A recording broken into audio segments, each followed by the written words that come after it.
Hello बच्चों, आज ही इस लेसन में हम सीखेंगे किस प्रकार एक नंबर को दो अंकों के नंबर से डिवाइड करना यानी भाग करना। चलो कुछ उदाहरण लेते हैं। जगन एक किसान था।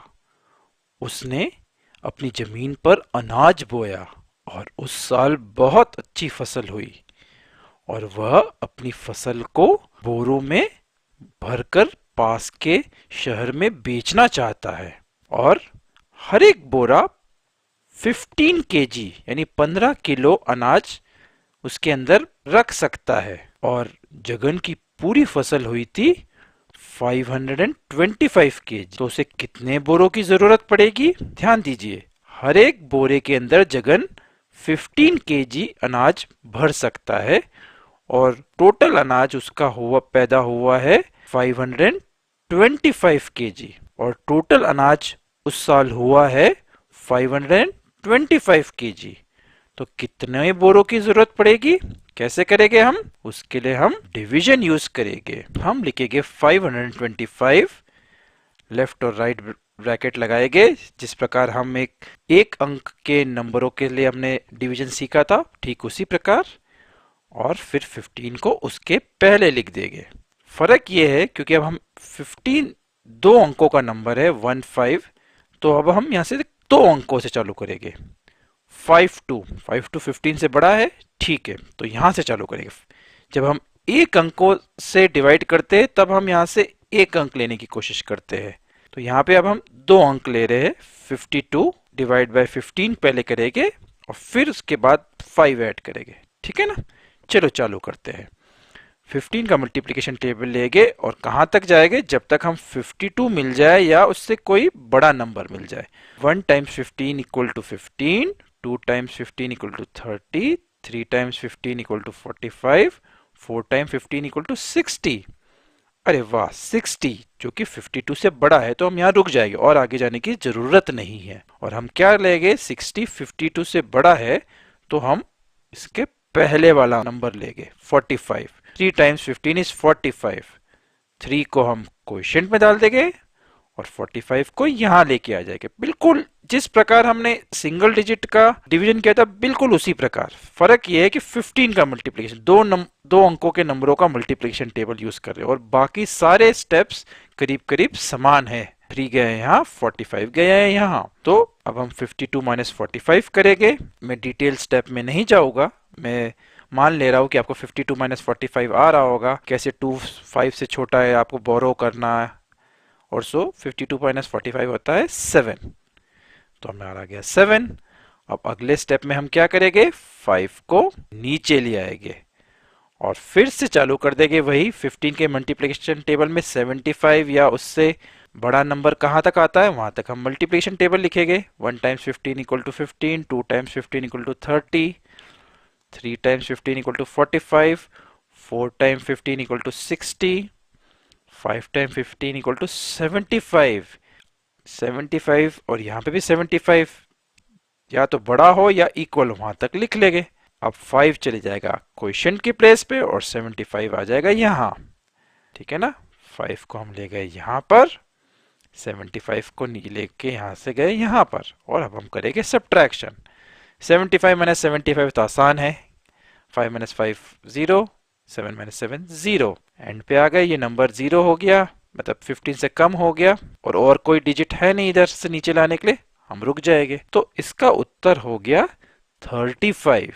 यानी जगन को 35 बैग्स की जरूरत पड़ेगी अपनी पूरी फसल जो 525 केजी की है उसको स्टोर करने के लिए, यानी उसको बैग्स के अंदर डालने के लिए। ठीक है ना?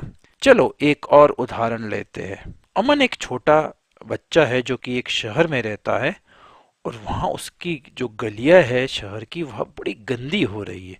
वहां पर कोई डस्टबिन ही नहीं है। उसके कारण बहुत सा कूड़ा कचरा रोड पे पड़ा रहता है। उसके कारण वहां पे मच्छर हो जाते हैं।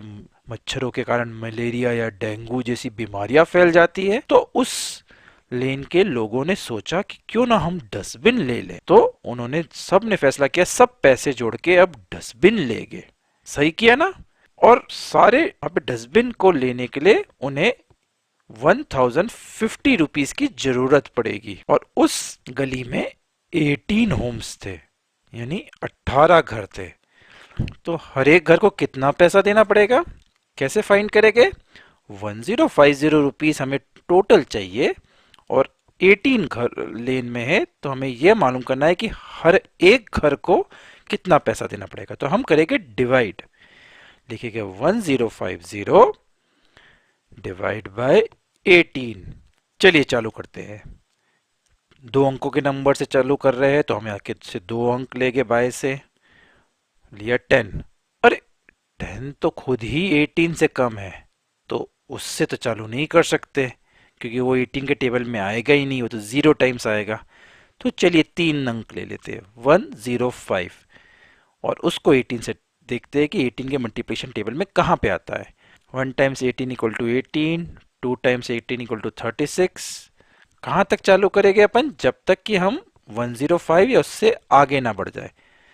4 times 18 equal to 72, 5 times 18 equal to 90, 6 times 18 equal to 108। 108 105 से बड़ा है, तो हम यहाँ पे रुक जाएंगे और इसके ठीक पहले वाले नंबर को देखेंगे, 90, यहाँ पे रुक जाएंगे। 5 चले जाएगा क्वोशिएंट के प्लेस पे और 90 कहाँ जाएगा बच्चों?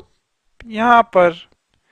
और अब हम 105 को 90 से माइनस करेंगे। याद रखो बच्चों, 90 को ठीक से लिखिए, यहां नहीं लिख दीजिएगा 90। इस 105 को बिल्कुल एक नंबर की तरह सोचिए। इसका वंस पोजीशन ये है, टेंस ये है, हंड्रेड्स ये है, तो इसलिए 90 ठीक इधर लिखिए, ये जगह खाली छोड़ दीजिए। अगर आप यहाँ पे लिख दोगे तो पूरा सब्ट्रैक्शन गलत हो जाएगा, ठीक है ना। 105 माइनस 90 होता है 15। अब हम क्या करेंगे?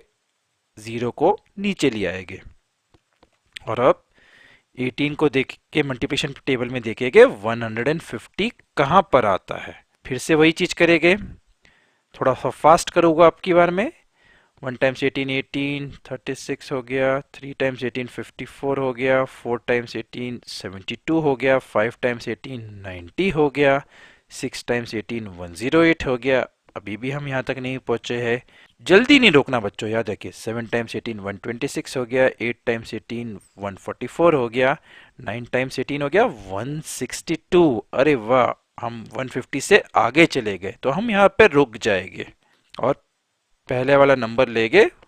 उसका जो मल्टीप्लिकेशन टेबल में जो 18 में आया 8 टाइम्स, उसको ले जाएंगे यहाँ पे क्वोशिएंट की जगह पे, और 144 आ जाएगा यहाँ पर। और अब हम दोनों को माइनस कर देंगे, यानी सब्ट्रैक्ट कर देंगे। 150 माइनस 144 होता है 6। अब हम क्या और आगे बढ़ेंगे? यहाँ तो कोई और डिजिट नहीं बचा नीचे लाने के लिए, और 6 है 18 से कम, तो अब हम उत्तर पे आ गए हैं। इसका क्या मतलब हुआ? इसका मतलब हुआ कि उस गली के लोगों को जब 1050 रुपीस की जरूरत थी डस्टबिन खरीदने के लिए, और उस गली में 18 घर थे, तो हर एक घर को 58 रुपीस जमा करने होंगे ताकि वो पूरे की पूरे 1050 रुपीस जमा कर सके। और 6 रिमाइंडर है, मतलब क्या हुआ कि किसी एक घर को 6 रुपीस एक्स्ट्रा देने होंगे। रिमाइंडर 0 नहीं है, 6 रुपीस और बच गए हैं, तो इसलिए किसी एक घर को 6 रुपीस एक्स्ट्रा देने होंगे। कोई ज्यादा नहीं है ना। एक अच्छे एनवायरनमेंट के लिए करने के लिए डस्टबिन लिए, अब हो गई गली बिल्कुल साफ। था ना बढ़िया काम? तो बच्चों, डिवीजन बहुत आसान है, खूब प्रैक्टिस करिए, फिर मिलेंगे। Bye bye.